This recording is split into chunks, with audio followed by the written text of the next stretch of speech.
Evangelho segundo escreveu Lucas, capítulo 10, versos 38 a 41, diz assim: Indo eles de caminho, entrou Jesus num povoado, e certa mulher, chamada Marta, hospedou na sua casa.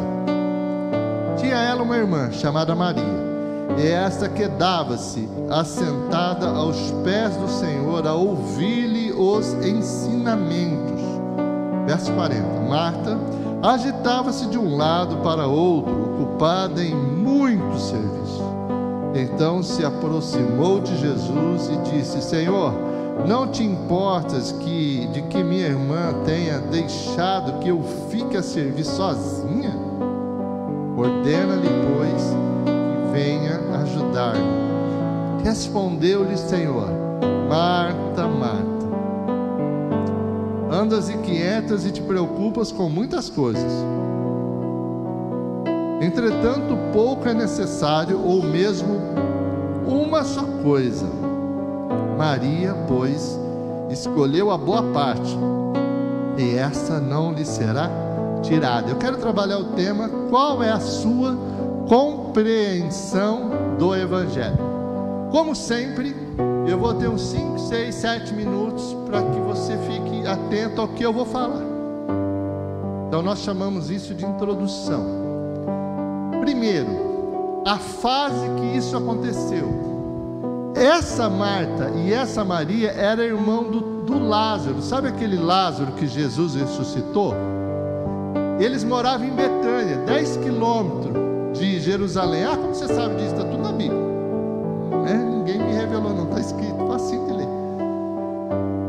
E aqui, pelo que se dá para entender, foi a vez que essa família conheceu Jesus. Provavelmente deve ser no final do primeiro ano do ministério de Jesus. Jesus teve 3 anos de ministério. Olha aqui para o pastor, 3 anos. O primeiro ano foi dos milagres, muitos milagres. O segundo foi de ensinos, muitos ensinos. E o terceiro foi da perseguição. Já começou a coisa, e a coisa começou a encurralar, e os discípulos começaram a sair fora, não queriam ficar.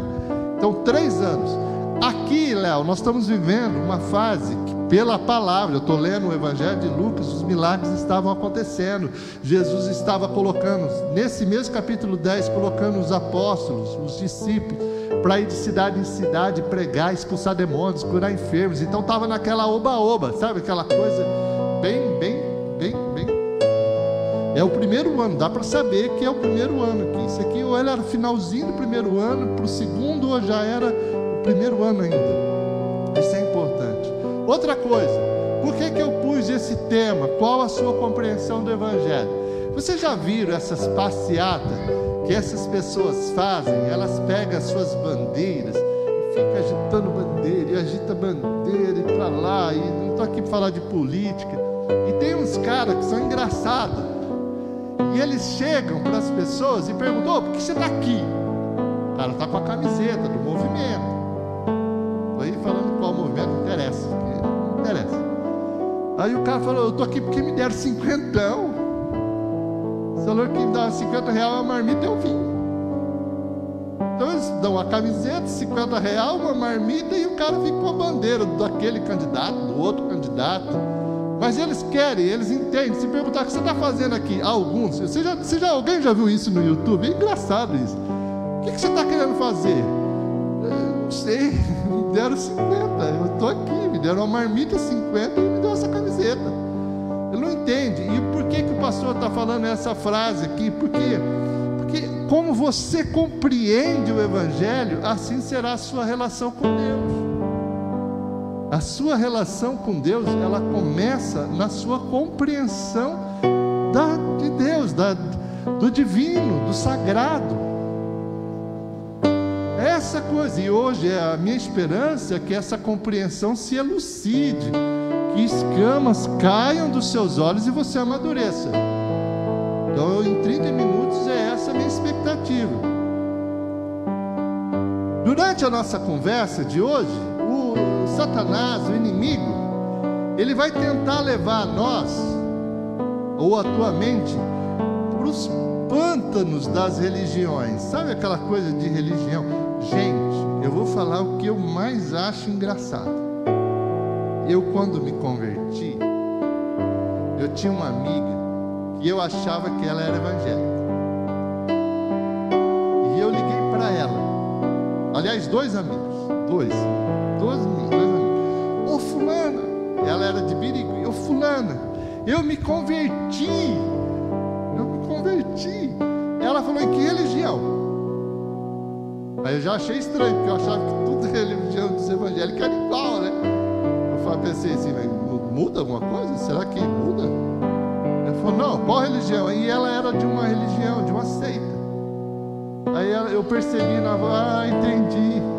Tá bom, né? Fazer o quê? Tipo, se tivesse vindo para mim, aí sim teria bom.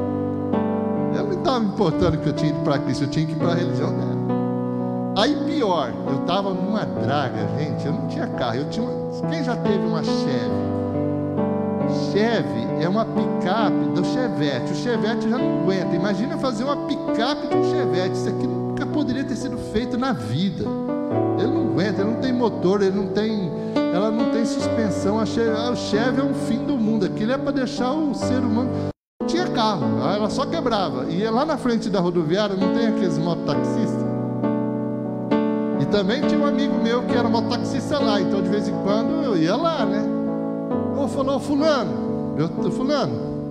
cara, você não acredita. E eu era um homem muito estranho, eu me converti. Aí ele falou: você se converteu em qual igreja? Eu: como assim, qual igreja? Aí ele era de uma igreja aqui de Rio Preto, dessas avivalistas, de uma igreja. Aí eu falei: nossa, você foi se converter logo naquela. Se você tivesse ido lá na minha bispa, a igreja lá, a liderança dela é uma bispa, você devia ter ido na minha, rapaz. Mas tudo bem, tipo assim, sabe aquela coisa? Pelo menos você se converteu, vai, não está na minha religião.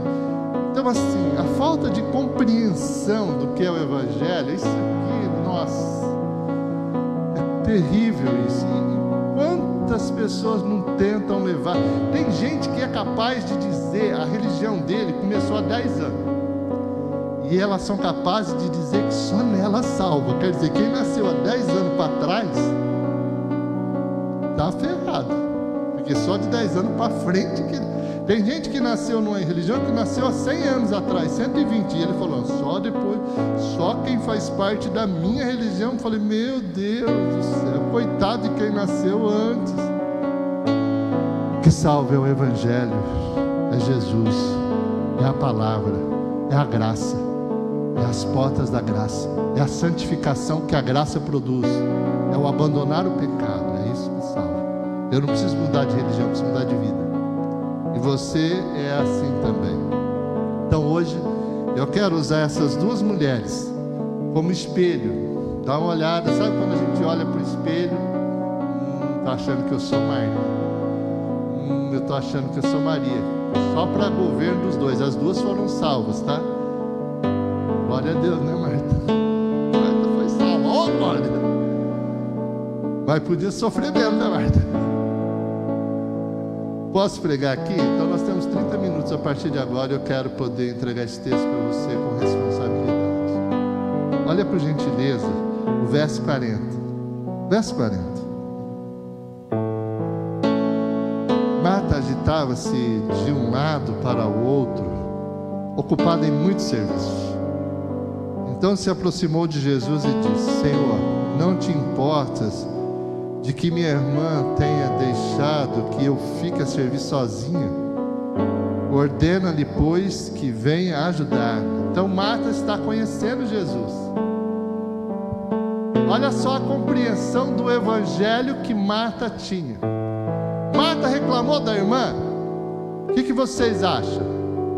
Reclamou ou não? Sim ou não? Vocês estão aqui? Estão vivos? Sim, né? Ela falou: ó, não está trabalhando, olha aí. Mas Marta fez mais, ela reclamou do próprio Cristo. Tipo: meu, você não vai fazer nada. Nada. Não, ela foi ainda mais. Ainda mais. Ela deu ordem para Jesus, fala para ela falar, vai, faz agora, vai lá, vai, Rogério, diz para ela que tem que melhorar. Ela era toda poderosa, controladora de todas as coisas. Na visão da Marta, o evangelho girava ao redor dela.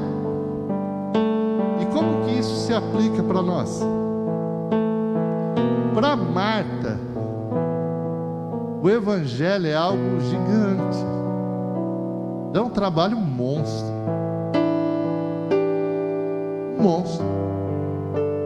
vem adorar, vem louvar, mas para ensaiar, meu Deus, que horror, que canseira, que enfado, sendo que deveríamos vir felizes. Adoraremos ao Senhor nos ensaios, nos cânticos. Você já ouviu pastores que reclamam? Eu tenho obreiros que servem junto comigo. Alguma vez você viu reclamar da igreja? Nunca. Porque eu não olho para a igreja, eu olho para Cristo. Eu olho para Jesus.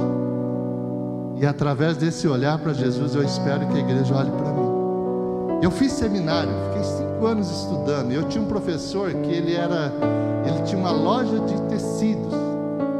E durante 3 anos ele deu aula para mim reclamando que ele fechou a loja de tecido porque Jesus chamou ele para ser pastor. E ele falava, onde já se viu? Ele fazia conta, eu ganho 20% como pastor do que eu ganhava na loja de tecido. Eu falei, misericórdia, esse negócio de ser pastor deve ser horrível, deve ser terrível esse negócio. Para ele era um enfado, ele fazia conta de quanto ele ganhava, de quanto ele ganha. Meu Deus, aquilo para ele deve ser horrível. E eu tive um professor desses. E eu falei, meu Jesus. Mas eu consegui superar isso. Falei, nossa. Eu penso comigo, então volta para a loja. Monta outra loja. Abandona a obra. Você vai ser mais feliz e Deus vai ficar mais feliz com você do que você ficar falando mal da obra. Não sei, é verdade, Márcio? Pô, vai voltar para a loja. Prega lá dentro da loja com as pessoas, para de ficar reclamando. Mas Marta reclamava. A compreensão do evangelho para ela é esse enfado, é esse cansaço, essa coisa de que domingo eu vou se eu estiver bem, se eu não estiver bem, eu vou, poxa, eu vou porque não estou bem, mas é porque você não está bem, e se eu estiver bem é porque você está bem. É por isso que nós viemos aqui, nós estamos vindo aqui. Olha, eu não sei, eu vou fazer um esforço para que você compreenda, porque eu preciso agora, é a parte-chave dessa primeira ponta. A Marta, ela faz uma conta na cabeça dela, olha o espelho, agora é você, resultado versus esforço. O quanto eu faço por aquilo que eu recebo, certo? Essa coisa é infernal. É infernal isso. Por que eu vou vir aqui? O que eu vou receber? Eu quero dizer a você que eu não sei se te contaram isso, mas que crente tem problema, crente tem luta, crente tem dificuldade, crente realmente tem situações, mas nas lutas, nas dificuldades, nos problemas, o Senhor está conosco. Essa é a grande diferença. Você pode dizer amém? Não é a falta de luta que determina, é se na luta Deus está ou não com a pessoa, e Ele vai estar com o lado dos seus filhos, lógico. E aí Marta fez uma conta, olha o tanto que eu estou trabalhando, que resultado eu tenho? Nenhum, pô. Estou trabalhando sem resultados. Ela quer ser reconhecida, ela quer resultados. E amados, quem faz essa conta vai desistir no meio do caminho. Porque se você está aqui realmente no evangelho certo, você já sabe que o melhor você já recebeu, é a tua salvação. Pode dizer amém? É a tua salvação, meu querido. Mais dia, menos dia, todos nós vamos conhecer o Senhor e vamos conhecer Ele salvos. Essa é a grande verdade. Mas Marta estava focada no agora. Poxa, eu estou trabalhando tanto, Léo. Nossa, olha isso. Eu não aguento mais, está cansado, está difícil. Eu não sei, é complicado isso. Eu preciso de resultado. Minha vida não melhora, meu marido não melhora, minha esposa não melhora. Mas você está salvo? Estou, então você está no lucro. Não sei, meu filho não melhora, mas você está salvo, então você está no lucro. Não sei, minha saúde não melhora, mas você está salvo? Então você está no lucro. Está no lucro. Porque não há salvação fora o Evangelho. Longe do Evangelho não há salvação. Porque se eu não tenho aquele que morreu e pagou os preços do meu pecado, o que eu tenho? Posso te falar algo? Igreja que te promete resultado, ela mente para você. Igreja que te promete resultado, ela mente para você. Porque o que Jesus te prometeu foi: o Filho do Homem não tem onde reclinar a cabeça, o Filho do Homem vai ser perseguido, vocês também, mas persevere até o fim, porque eu venci e vocês vão vencer. Básico assim. Mas pastor, você não falou que você é um homem próspero? Eu falei que eu sou mesmo, sou um homem próspero, financeiramente, pessoalmente, sou um homem próspero. Mas isso é porque Deus é bondoso, é zeloso, Deus é muito bom. Mas a melhor coisa não é isso, a melhor coisa é a minha salvação. Eu ser salvo, eu estar salvo e eu permanecer salvo. Então essa coisa, qual é a sua compreensão? O que é o Evangelho para você? Regras? Esforço? Olha só a chance que Jesus deu para essa mulher, versos 41 e 42. Respondeu-lhe o Senhor: Marta, Marta, andas inquieta e te preocupas com muitas coisas. Entretanto, pouco é necessário, ou mesmo uma só coisa. Maria, pois, escolheu a boa parte, e essa não lhe será tirada. Agora olha para o pastor. Eu vou precisar agora que você reflita comigo. Se você está diante do autor da vida, se você está diante do Todo-Poderoso, Jaque, e aí ele olha para você: Jaque, mas você está errada, filha. Sueli, mas você está errada. Foi isso que ele disse para Marta. A hora que ela veio reclamar com ele, ele disse: Marta, você está muito inquieta, Marta. Maria escolheu o melhor. O que você acha que Marta devia fazer, gente? Desliga o fogo, deixa as panelas e faz o que, Sueli? Senta do lado da irmã, meu Deus do céu. Não seria isso lógico? Não seria isso a melhor coisa a ser feita? Se eu vou reclamar para Cristo que a minha irmã não está me ajudando, e ela está do lado de Cristo, ouvindo a mensagem, sendo alimentada pelas palavras do Cristo, e o próprio Cristo diz: cara, você tem que entender, tem que escolher das duas coisas, ou o que você está fazendo ou o que ela está fazendo. O que você vai escolher? Então tá bom, então não vai fazer comida depois. Não é básico isso? Mas por que você está falando isso? Como que isso se aplica para nós? Vem um homem,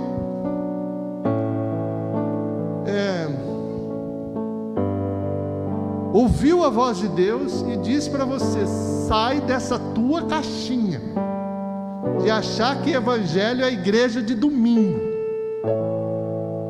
de achar que evangelho é ser crente, achar que evangelho é parar de fumar, parar de beber, parar de usar droga, parar de não sei o que isso é evangelho. Você consegue parar de beber, parar de usar droga, você não precisa nem ser crente. Tem clínicas que fazem isso e pessoas se libertam disso sem ser crente.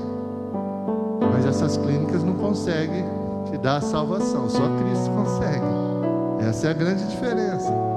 E aí alguém chega e diz: cara, aproveita a graça, aproveita a viagem, Venha para um culto como esse, não para receber. Venha para um culto como esse para ofertar adoração. Não é ofertar grana, é ofertar adoração.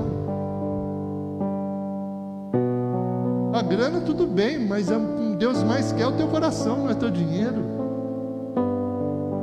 E hoje eu estou dizendo a você, por favor, e eu vou continuar insistindo com você: Evangelho não é placa de igreja. Evangelho é o Espírito Santo morando na minha vida e transformando a cada dia o meu ser, a cada dia a minha vida, a cada dia me dando. Ele é o meu professor, Ele é meu guia, Ele é o meu libertador, Ele é o que me instrui, é o que me corrige, Ele é Deus. Há pessoas que acham um absurdo vir no domingo adorar o Senhor. Acha cansativo, eles precisam de um motivo. Está chovendo, eu não vou. Tem aniversário, eu não vou. Cara, você vai trocar tudo isso? Meu Deus, olha que tempo gostoso que é poder sentir a presença de Deus falando, trazendo paz ao meu coração, trazendo esperança à minha vida. Jesus está te dando uma oportunidade hoje. Eu espero que o Jefferson e a Tainara não imaginem que a solução do problema deles seja ser ovelha de um lugar onde eu sou pastor. Eu de fato assumi compromisso que eu assumo sempre com a igreja, de ser exemplo, de viver uma vida de santidade, para dizer para você que é possível ter santidade.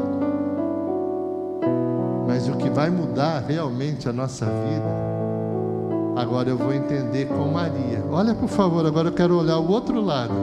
Olha o verso 39, olhar Maria. Tinha ela uma irmã chamada Maria, e esta quedava-se, ou seja, se derretia, se derramava, assentada aos pés do Senhor, a ouvir-lhes os ensinamentos.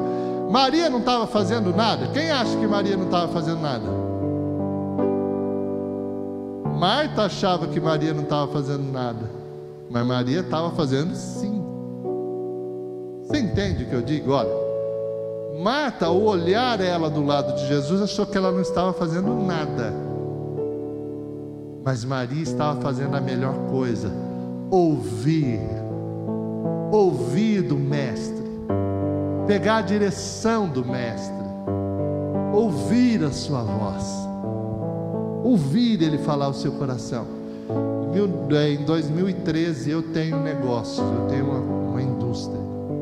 Eu estava num culto, uma outra pessoa pregando, e no meio da pregação essa pessoa disse, no texto ele estava pregando sobre a pesca maravilhosa, ele disse: pegue o barco, vá ao mar e lance as suas redes. Foi isso que ele disse, não foi mais que isso. Mas o que entrou no meu ouvido, o Espírito Santo falou: agora você vai pegar a empresa e vai começar a vender para fora. Você não vendia até agora. Eu ficava pedindo, fiquei 3 anos pedindo isso para ele. Mas naquele dia, naquele culto, uma palavra que para todos soou de uma maneira, mas para mim soou daquela maneira. Deus abriu o meu entendimento. Falei: então agora é a hora. Na segunda-feira uma pessoa me ligou: rapaz, eu sou daqui de Altair, ele era de Altair, e eu estou precisando disso. Falei: é de Deus, vem cá, quero falar contigo. E ele mudou a história do meu negócio, porque ele é Deus. E o que Maria estava fazendo? Ouvindo a voz de Deus. E você, o que você está fazendo aqui hoje?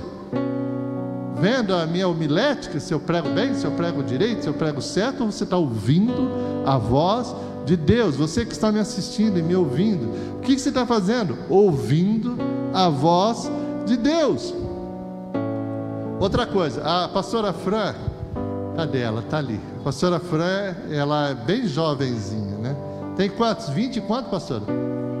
26. Eu já te conheço há 8, né? Vai fazer 8, então você tinha 18. E nós estávamos no período de treinamento e ela a igreja lotada lá no Gonzaga. Lotada. E aí ela estava pregando. E tinha várias pessoas visitando a igreja. E ela pregava assim. Eu lembro que nós até rimos. Quando eu estava no mundo, quando eu era do mundo, Quando eu estava dominada pelo mundo, quem nunca ouviu uma mensagem? Porque a gente faz isso porque a gente tem a nossa forma de se expressar. Na hora que terminou o culto, eu falei para ela, quem não conhece nós, dá a impressão de que ela era uma alma penada, sabe aquela alma penada que foi embora e estava voltando. E quando eu era do mundo, quando eu participei desse mundo, eu falei, meu Deus, a pessoa não entende. Então eu vou ensinar algo para você. Quando a gente fala o que importa é a palavra, é isso aqui, ó. É isso aqui. Isso aqui é o guia. Esse é o mapa. Esse é o GPS. Essas são as tuas promessas. Ontem no culto, num determinado momento do culto, a Dani está aqui, prova o pastor Wesley, o Jefferson, o Juliano, o pastor Juliano. Ele falou, agora os profetas vão vir orar por vocês. Eu fico bem preocupado com quem vai pôr a mão em mim. Eu sou um cara meio cauteloso com isso. Preciso saber quem é a pessoa. Mas o cara veio orar por mim. Ele veio orar pela minha vida. Aí eu estava assim quietinho, né? Só um aberto e outro fechado. Não, você não. Aí ele falou assim, assim diz o Senhor. Falei, vamos ver se está na palavra. Se tiver, diz, senão não diz. Você é um filho. E onde você for vai ser bem sucedido. Aí eu, na minha mente, faltou dizer que onde eu pôr a planta dos meus pés, eu vou prosperar. Porque a promessa é mais do que ele disse para mim. Já está aqui. Lembra? Vocês viram ele orando por mim lá ontem? Aí ele falou assim, assim diz o Senhor, os teus planos estão sendo aprovados por Deus. Falei, faltou um pouco agora. Porque a palavra de Deus diz que os meus planos são menores do que de Deus. Os planos de Deus são muito maiores do que o meu. Porque não há, da mesma forma que a chuva é lançada e ela não volta para trás sem produzir, da mesma forma uma palavra que for colocada no seu coração, ela vai produzir. Aquele homem orou e eu o compreendi, tudo que ele falou é de Deus. Eu disse amém, amém, amém. Mas eu vou falar algo, ele não me disse uma coisa que Jesus já não tivesse me dito, e ele me disse aqui, ele me disse aqui, e Jesus estava dizendo no pé da orelha de Maria, a palavra, ele é a palavra, o verbo se fez carne, o verbo estava entre nós, e o verbo é Deus, a palavra. Jesus é o verbo encarnado, a palavra tomou forma. É isso que você precisa entender. Você vem num culto de domingo, você gostando ou não gostando da maneira que eu pregue, mas se você está aqui, estiver atento, ou qualquer outra pessoa que estiver aqui, e a palavra entrar no teu coração, e ela vai produzir fé, então aí você vai. Por exemplo, eu não falei para vocês que estou vivendo uma luta 3 anos? Falei para vocês no começo do culto, mas eu já sei qual é o final dessa luta. Qual é o final dessa luta? Eu vou ganhar ou vou perder? Vou ganhar. Por quê? Porque eu sou o ninja da galáxia, né, senhor Eli? Não, porque Deus prometeu que será salvo eu e minha casa, e minha casa está sob minha promessa que Deus fez para mim. E eu quero terminar para não complicar muito. Então Jesus ensinou para Marta, já no começo do ministério, lembra? Ensinou para Maria. E agora eu quero ensinar algo a vocês. Vá para um livro na frente, João capítulo 12. Nós vamos encontrar essa mulher de novo, as duas.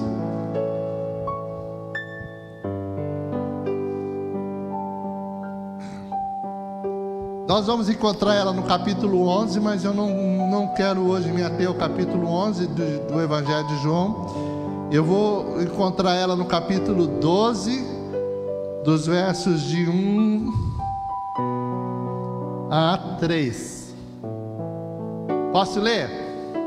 Olha aqui para o pastor. Você já leu? Você já foi a alguma igreja que o pastor começou a ler um texto E a hora que você viu, por que será que ele leu aquele texto? Sumiu, ele não está falando mais nada, ele não está dizendo mais nada. Aí eu vou te explicar. Eu vou te dizer agora por que eu estou indo para o Evangelho, capítulo de João 12. Eu comecei falando de Marta e Maria. Falei que elas estavam conhecendo Jesus no primeiro ano. Agora, já a última semana de Jesus. Daí uma semana seria a Páscoa. E daí uma semana Jesus seria crucificado. Então já não era mais duas novatas.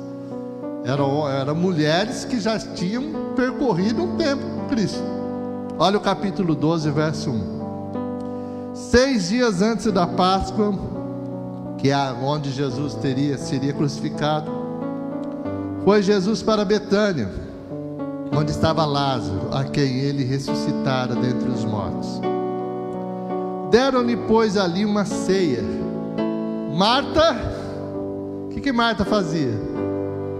Continuava servindo. Eita, Marta. Sendo Lázaro um dos que estavam com ele à mesa. Então, Maria, a irmã, tomando uma libra de bálsamo de nardo puro, muito precioso, ungiu os pés de Jesus e os enxugou com os seus cabelos. E encheu-se toda a casa com o perfume do bálsamo. Agora pode parar um pouquinho, que é o que me interessa. 2 anos depois, estava Marta fazendo o quê? Servindo. De novo. Estava errando? Não, não estava errando. Não estava. Mas o que estava fazendo Maria? Enquanto uma ficava servindo, e leva para lá, e leva para cá, e pega para lá, e pega para cá, chega Maria com um vaso de uma cerâmica de alabastro, com um perfume que, se você ler o texto depois, hoje seria em torno de R$5.000, 300 denários. Ela quebra o vaso todo. Ela poderia ter pego só um pouquinho, umas gotinhas, mas ela pega e unge Jesus com todo o bálsamo, com todo o nardo. O cheiro, depois você lê. O cheiro tomou conta de tudo aquele ambiente. Pessoas falaram: por que ela fez isso? Podia ter vendido, dado aos pobres, podia isso, podia aquilo outro. Sabe qual é a diferença de quem se deleita em Cristo? Sabe qual é a diferença daquele que se derrama ao Senhor? Ao ouvi-lo, toda vez que eu ouço a voz do Senhor, cada vez eu me apaixono mais por Ele. O Senhor se apaixona por um Deus que não resolveu o teu problema ainda. Eu me apaixono não por aquilo que Ele dá, eu me apaixono por aquilo que Ele é. É muito diferente. Eu não me apaixono pelo que Ele dá, que Ele vai me dar. Eu me apaixono pela beleza do que Ele fez por mim, do ato que Ele fez por mim. E aquele dia, aquela mulher, se o louvor quiser se posicionando para nós terminar. Naquele dia, passado 2 anos, aquela mulher pegou um vasozinho, quebra o vaso, lança sobre o corpo de Jesus e enxuga com os seus cabelos. Imagina que cena linda aquilo. Uma mulher enxugando Jesus com os seus cabelos. E Jesus diz: vai estar em mais 2 evangelhos isso aqui. Num dos evangelhos que esse texto está, diz: não recrimine ela, porque aonde for pregado o evangelho do reino, as pessoas saberão que ela fez isso por mim. Passado 2000 anos, estou aqui eu falando de Maria. Você sabe qual é a coisa que eu acho que mais agrada o meu mestre, o teu mestre? Não é as coisas que ele me dá, mas é quando ele ainda não me dá e eu digo: o Senhor ainda continua sendo o meu Senhor, o Senhor ainda continua sendo o meu Salvador. Não há outro Deus, não há Deus senão o Senhor. Isso daqui é a coisa linda. Se Ele me dá, Ele é Deus. Se Ele não me dá, continua sendo Deus. Essa é a coisa mais bonita do Evangelho. É nisso que eu creio. O resto é religião, irmão. Eu não gosto. Não tem gente, já ouviu? Eu gosto na igreja tal, porque lá o pastor prega assim, prega assado, prega daquele outro jeito, prega não sei o que lá, não sei o que lá. Você deveria se apaixonar por Cristo, amado. É por Jesus. Eu vou falar porque eu creio. Eu não consigo falar algo que eu não acredito, porque seria muita hipocrisia. Eu acho que Deus fica muito mais feliz comigo quando eu digo para as pessoas que eu ainda não recebi, mas vou receber. João capítulo 12, ele fala o seguinte: você me ama?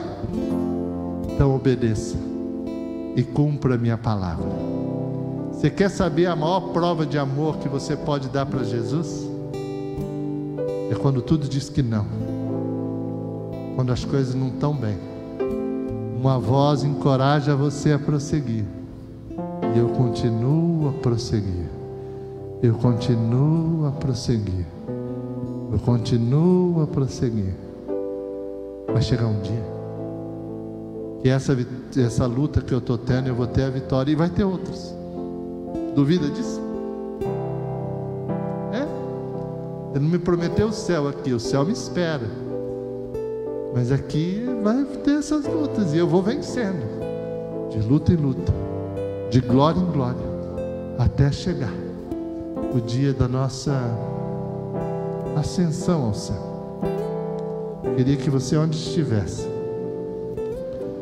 pudesse dizer o que você compreende de Evangelho. Conjunto de normas? Ou você quer compreender o Evangelho da Maria?